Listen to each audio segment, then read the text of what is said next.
So, welcome back to another edition, another post-game recap here on the Reds Disciples podcast. I am with you as always. I am Aaron. This is Billy. And on today's podcast, apparently the championship is back on. Banner 18 is back on again now. We've beaten Orlando in Miami, held them to under 80 points in consecutive games. And now sky's the limit. Skies are blue. Birds are chirping. Food you eat is automatically better tasting. You're having the best sex of your life. It's all roses. Everything is good. You know, Mama cooked the breakfast with no hog. Ice Cube saying today was a good day. Right? Yeah. Who would have thought all the Celtics needed was a little, time at the beach in Florida, get things right. Right. A little dinner party, a little drinks, a little dancing, good food, good drink, and apparently everything is all good. I don't know, that remains to be seen, but in any case, this is certainly a much better feel than how we're feeling before the last 48 hours. I'll say that. And so you hope this springboards us into something, into a good streak, build some confidence, build some momentum towards really what I think we've always thought, that this team could be a really, really good defense. Just had to kind of figure things out as far as the switching and being active all the way out to the arc, hands high on shooters and things like that. Marcus was outstanding defensively on Duncan Robinson. He was in his shirt all game, which was absolutely fantastic. Duncan is known for lighting us up. Hero couldn't get anything going either. So if those two guys get going, then it opens everything up for Jimmy and for Bam down low.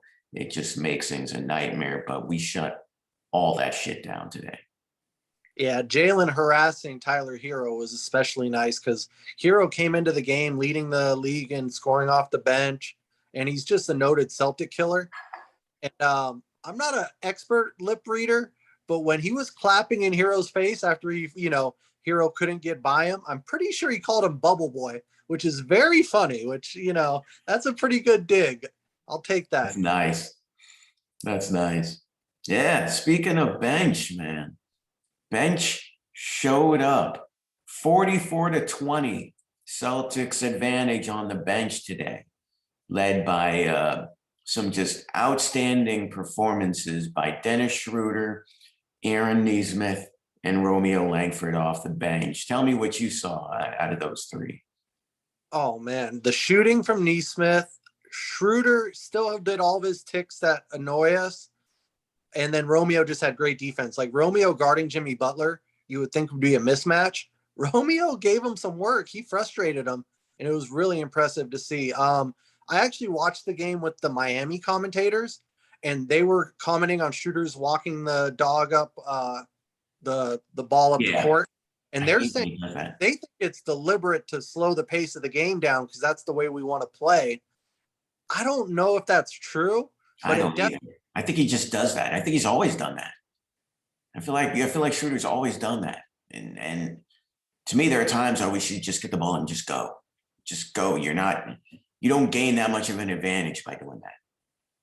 And when you're up by 19, you shouldn't really be stopping the clock. I don't know. Like there's no point. That's why I think it's just something Schroeder does. It's just one of those ticks he has that kind of annoy me. But I felt he was great with his aggressive attack today. There were a couple of times he seized mismatches against bigger guys like Hero, like Bam.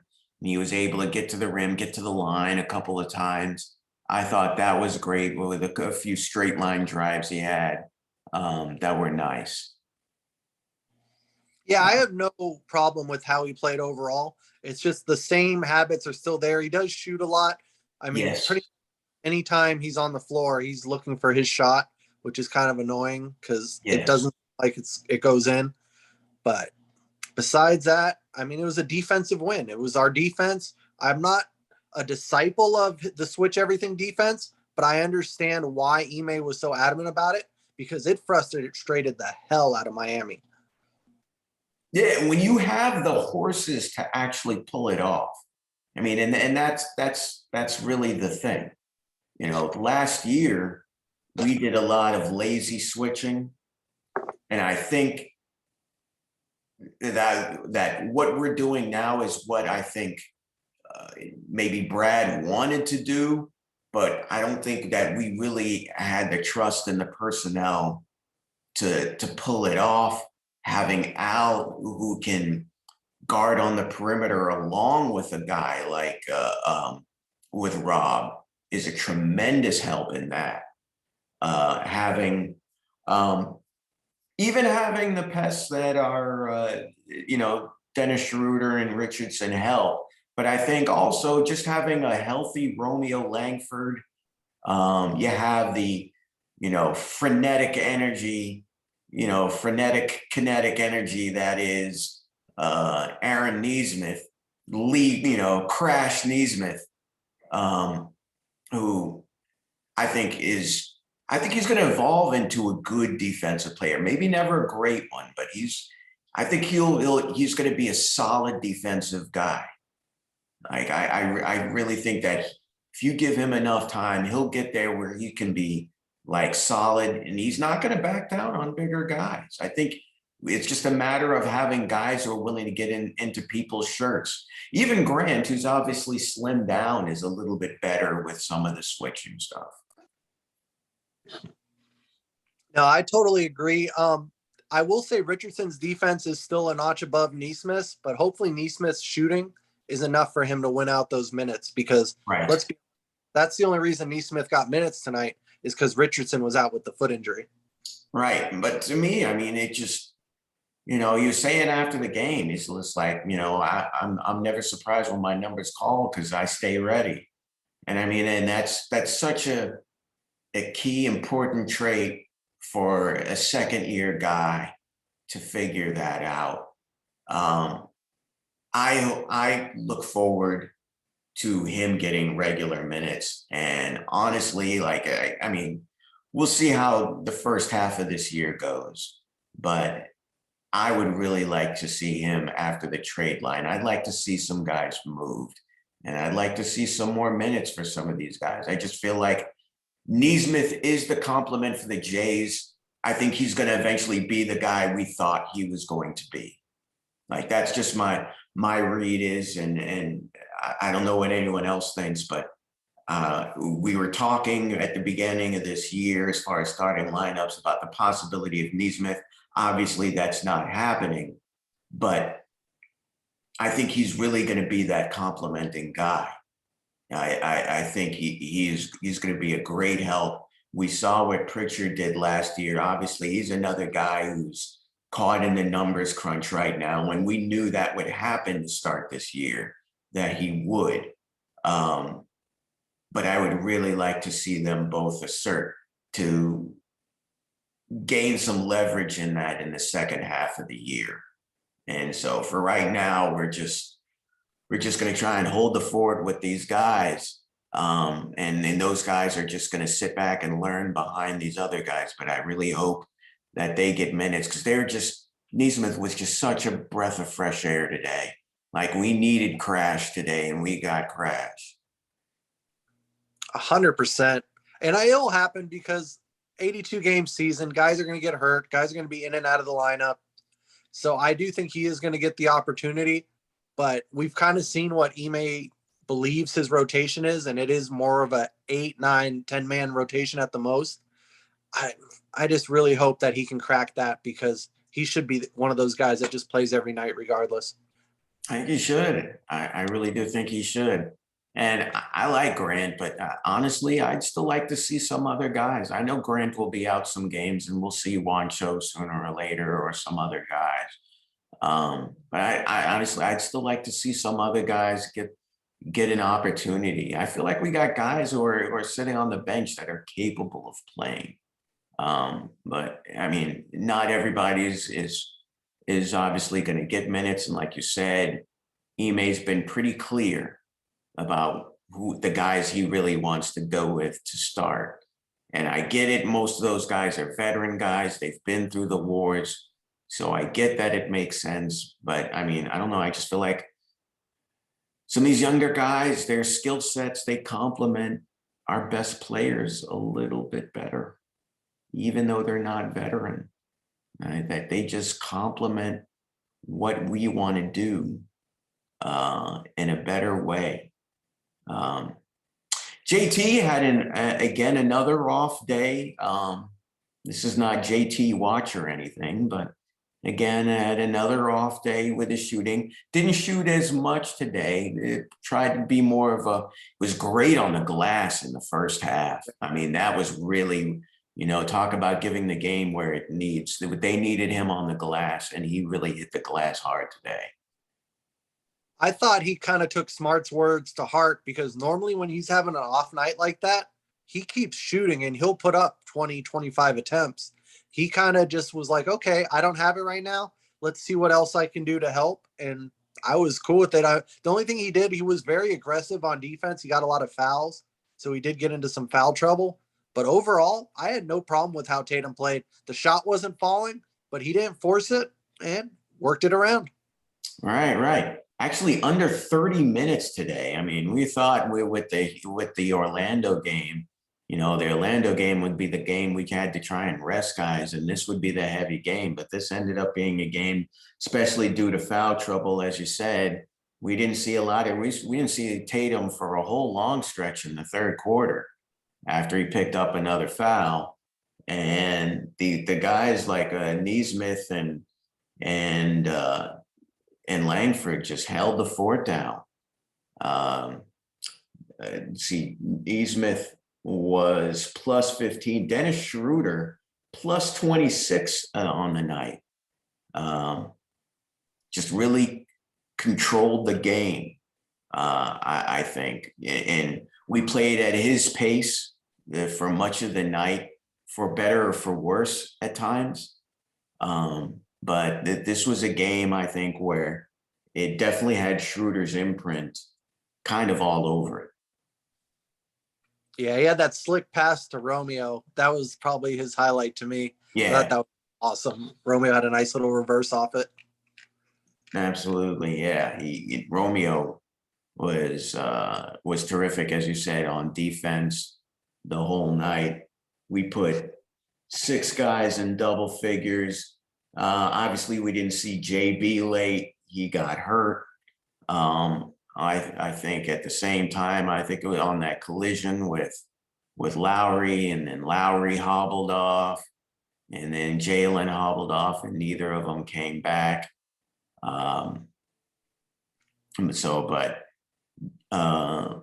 We saw Lowry very much like hobble, limp off, and I guess Jalen went off under his own power. So hopefully it's just a little bit of rest, and that's not a long-term thing for him or anything like that. Yeah, they said the hamstring got tight, and they just want to be precautionary because he has a history with that injury. Sure. Yeah. But he did walk off pretty normally. So I don't know if it was a 2-point game if he wouldn't have came back in, Right.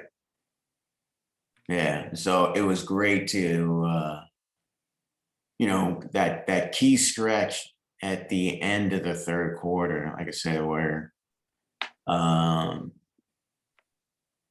don't know I forget if Tatum was even playing. I think Tatum may have played at the end of that period, but I'm not sure. But anyway, Heat had brought the lead back down to 9, and it was teetering. And I know a lot of us were like, "Uh-oh, here they come. Here we go again." Right. But we responded. We held them off. We responded, got the lead back up. I think that was one of the times where that pass you were talking about from Schroeder happened, where they scored and got the lead back up. Al had that huge drive and one. My God, man. I mean, talk about MVP of the team right now. I mean, Al is just, he is everything. He is everything. And the numbers like completely belie how important he is to this team. 10 points, 7 rebounds, just an assist, couple more blocks though. But I mean, when we needed him, he was there. May got the big and one. After that, Schroeder got an and one as well. After that, on another drive, just a couple of big plays to help push the lead back out. Neesmith also hit a 3 from the corner that rolled around like 18 times before it finally dropped. Just a big, huge stretch with guys, none of them the Jays, making big plays to get the lead pushed back up. That was one of the great things to see about all of that. It was not the Jays that were involved. These are the other guys. Yeah, for us to win a game when the Jays shot, what did they combine for? 8 for 27, something Yeah. like. Yep. That would never happen before. So, like, the young guys are getting better. And then back to the Horford point, man, I feel so bad that this poor guy wasted 2 years in basketball purgatory. Can you imagine if we had him the last 2 seasons?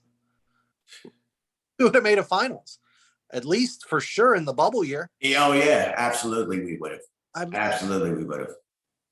Like, this guy is unbelievable. The way he calms the team, he does everything. He's the guru. He's the motor.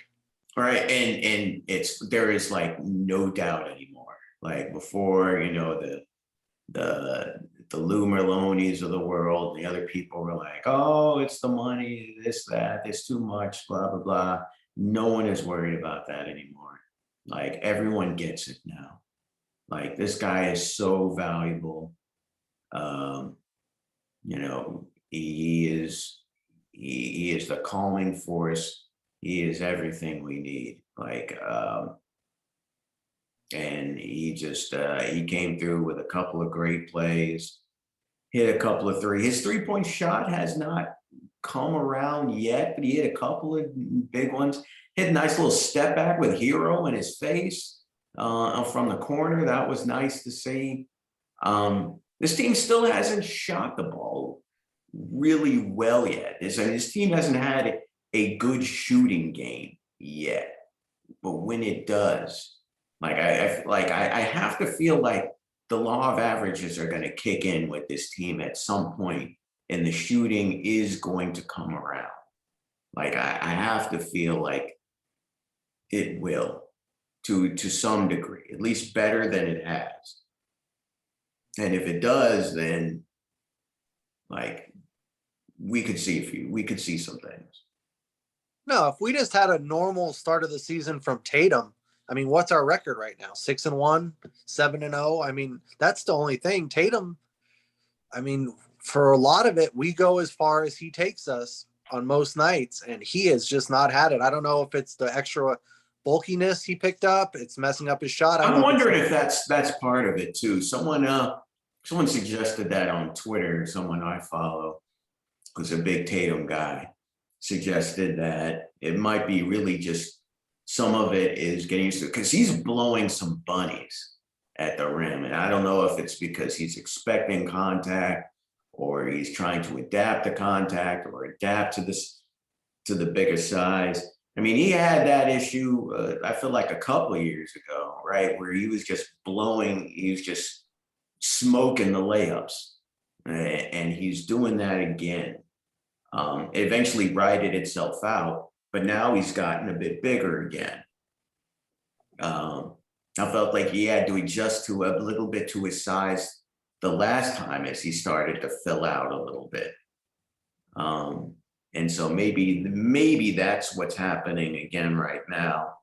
I mean, he's shooting 38% from the floor, 26 from three. That's not going to last. Like, no matter how concerned we are about, and I am still concerned about spacing at times and us dribbling a hole in the ball and things like that. And I am, and these are all important things.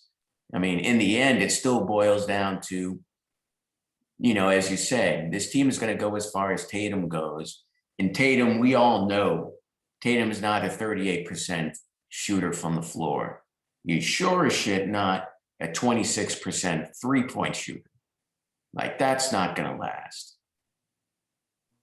So, And it might be something around the league because we're seeing with Damian Lillard, we're seeing Trae Young. All these guys are having like career low 3-point percentages so it far. also could be just wear down from the long overseas. Obviously, these are all guys who played for the Olympics, so it could be some of that too. Just the general wear and tear and of all of that. So maybe imagine, like, it could take him a while to ramp up, and then all of a sudden, maybe after the All-Star break, he just starts tearing shit up, for the final part of the season. And we're hearing rumbles about the new basketball. It could be that they're getting used to that. But at the end of the day, I think Tatum's just a slow starter. Pretty much every other season he starts slow. And then by Christmas, by All-Star break, he ramps up. Yeah. So, folks, the moral of this story is, in the end, don't listen to us. I mean, listen to us, but don't really listen to us, because even if we panic, we're not really panicking. And I don't think we're panicking at all. Pointing out analysis in game and things that we see that are not good is not the same as panicking. But and within, pointing out things that are concerns within the context of trends and things like that's a natural thing. But I think it is important just to restate, if we haven't done that enough on this show, is that we recognize that the water seeks its level sooner or later. Water is always going to seek its level, and Jason Tatum is not nearly at level right now. But he will be. He will be before this year is over, before everything is said and done. He will. And we'll see where we're at when all of that starts to take shape. Because if he's on a low, he's going to get on a heater at some point in order to raise that. And we'll see where we're at and when that happens. And we learned that team meetings or dinners or however you want to talk about it are productive. Right. How about team breakfast tomorrow while we're at it? Just have a team breakfast and, a team midday snack or something. Like, we need to get that happen. Someone get these kids some sugar cookies or something. Like, for real. Get them some Tang, some Sunny D or something. Like, we need to make that happen. Team Sunny D. Some orange slices and some juice boxes. Some orange slices. Definitely. So what did you see from Miami? Miami, speaking of heaters, Miami's been on one right now. Going into this game, they were hot as a pistol going into this game. You were looking at all the stats when this game began. Like, for offense, defense, everything was like 1-1, 2-2, 1-2, 1-1. Like, they're first in everything. Like, and they are, speaking of 35-year-olds who are playing out of their mind right now. Like, Kyle Lowry has been spectacular. It's funny, Kyle and Al are both the same age, and we mentioned this before the season starts. Everyone talking about how Kyle was going to play great. No one cared about his age being 35. It's like, it's not even a point of contention. Everyone's like, Al's 35 and he's doing this. Like that's a thing. Like, Like Al is 45 and not really 35. Like Al's, he's an older player. He's not dead. And he had 3/4 of the last year off. So he's healthy. Yeah, it's weird because it's like CP3 kind of ended the stigma for old point guards. So I'm hoping Al can kind of take that torch and do it for big men. Hope so, man. Yeah, he's obviously been versatile. He's been great. He can be that Bam guy for us. Just that hub of offense that Bam is for Miami, they're just terrific with their handoffs. I really would love to see us. That's the reason why I want to see more of the kids, because Pritchard is so great with handoffs, and so is Neesmith. Those guys, those two are not afraid to go get the ball and just matriculate to open spots where they can be spotted by by teammates with the ball. Like, that's what I want to see more of. But in Miami is just so well coached. They were in that zone, and for a while it looked like I wasn't sure if we were going to crack that zone that they were in. Like, that zone busted us in the bubble. We just couldn't get inside and penetrate it. And whenever we tried to drive, guys just, JT, JB, they just got swallowed up in that zone. They couldn't find their outlets anywhere, or the outlets couldn't hit anything. No, the only way you're going to beat them is shooting outside, because they pack that paint, man. You're not getting. Yeah. Now, and you can pass into the paint. You just can't dribble into it. You have to have a guy flash. You have to pass the ball into the paint to collapse it. You can't drive into it to collapse it, because they'll swallow you up. But if you pass into it, guys, you can collapse it and then kick it out to open shooters, like a short roll guy. Just have to pass it to the short roll position. That's it. And guys have to cut off that. It's not nearly. It's simple. It's a simple basketball play. It really is. It's like a simple staple of zone busting. But you also have to have the shooters who are efficient and willing to take shots from the outside when they get those kickouts or drive that. I love seeing that play from Neesmith, who hit a couple of shots, but one of my favorite plays was he got a kick out, drove the closeout, and then afterwards, I think he got the kick out from JT, drove the closeout, and JT relocated to the top of the key. Yes. As Neesmith drove, he put them in rotation, kicked out to Schroeder, who then swung it back to an open JT, who was now at the top of the key, and he hit that three for his first make of the game. And I was like, that's what we need. That's what we're missing. The threat of that perimeter shot, and then just driving the closeout, put guys in rotation. No, that's all he needed too, because after he saw one go down, he had a little bit of a mini run. He got to double digits. That was perfect. Closed out the game. Absolutely. That was a great run for him. And so, yeah, I hope he may find, I'm not sure what Josh's status is, or if he's going to be out long, or if he'll be back the next game. And will we go back to what it was before? I'm not sure that yet. But I just hope this gives Ime something to chew on a little bit. That, we got professional movers and cutters on the bench that are just waiting to tell. Like, Juancho is a cutter. I know Brad talked about it, but Juancho is actually a cutter without the ball. Peyton Pritchard is a cutter without the ball, or at least guy who flows on the perimeter to open spots. Same with Neesmith. He's a slasher. These guys crash the offensive boards. All of them do that.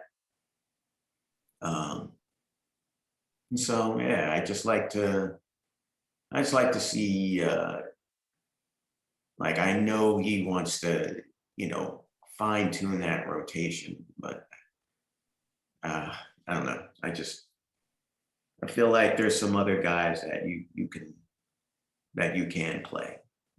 I don't see why you have to have that tight rotation right now.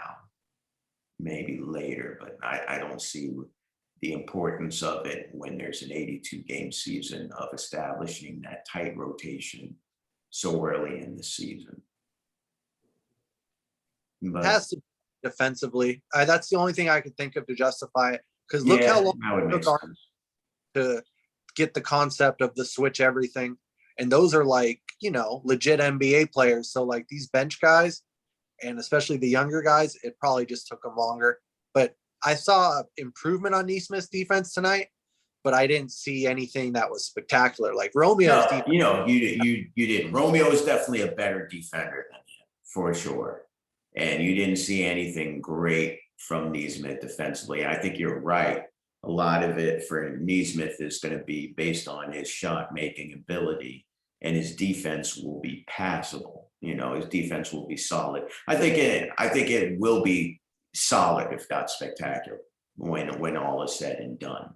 The more reps he gets, the better he will be.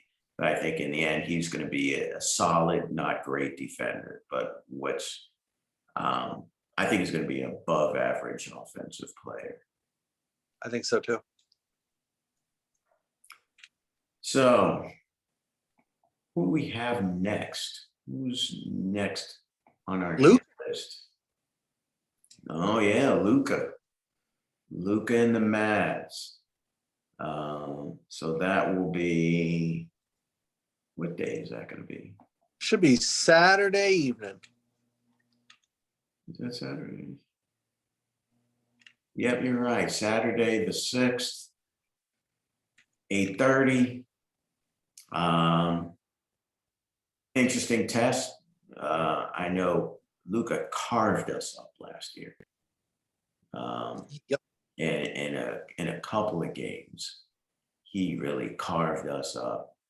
I remember that one game he hit that big step back. I think it was like he had like 40 something in one game. He wouldn't miss. He shot like 31% from the floor. He was mediocre at best from three, but when he played us, he couldn't miss a shot.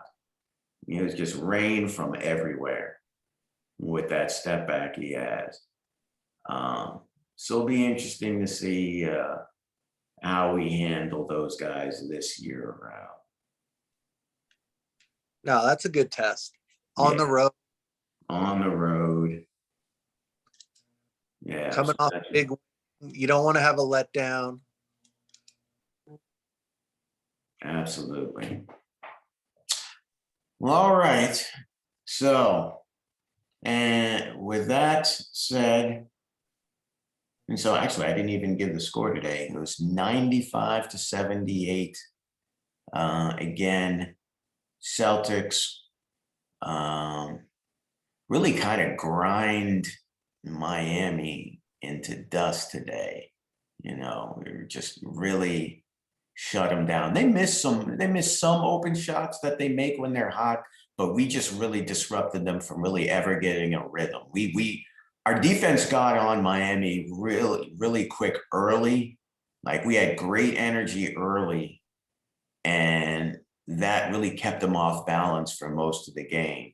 Those guys really never were able to settle into that kind of rhythm. I remember it was slow. We only had like 4 points or something, like 8 points the first like 7 minutes. So it was, we were really able to get into their shirts overall defensively. And so, yeah, if we continue to do that, like I said, I swear there's a top 5 defense in this team just lurking and waiting to get out. And then when Jason Tatum wakes up and turns into Jason Tatum again, then we might have something. All right. So Anything else? Any other final words before we sign off today on this one? Just for the last two games, I think these were the first two times we saw Ime's stamp kind of get put on a game. This is how he wants us to play. This is how we're supposed to be playing. This is what we were promised in the offseason. A defensive first team that plays hard and just is annoying to play, a pest. They'll get in your under your shirt, get into you, bump you around, physical, everything. I mean, for us Yeah, to dominate the boards against Miami is impressive. We never do that against them. absolutely. Like I love seeing us put Miami on their heels for a change and dictate terms to them. You know, that's what we need. Like if this team plays with that kind of energy, especially like off the jump, you know, then we can be like a really good team. We can be a really good team. I'd like to see us run a little bit more than we do, but uh, yeah, we can be a really good team. All right. He is Billy. I am Aaron. We are Reds disciples. And again, if you're watching this, you are also Reds disciples as well. So congratulations for great life choices. Definitely hit that like and subscribe button down below at the bottom for more content. I said it before, I'll say again, this is your show. So if you're watching this, you are also part of the team.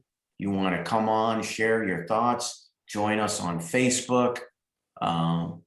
Send me a message. You want to be a part of this conversation here after wins or losses. Share your thoughts, critiques, flip us off, maybe not, but you know, this is for all of us. This is not just for me and Billy to talk to each other, but this is for y'all.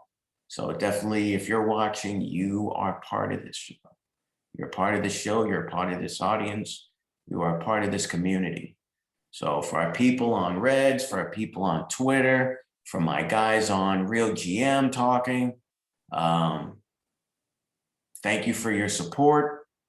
I appreciate you. And we will see you on Saturday. Hopefully after a win over Luka and the Mavs. All right. All right. Y'all take care. Have a great one.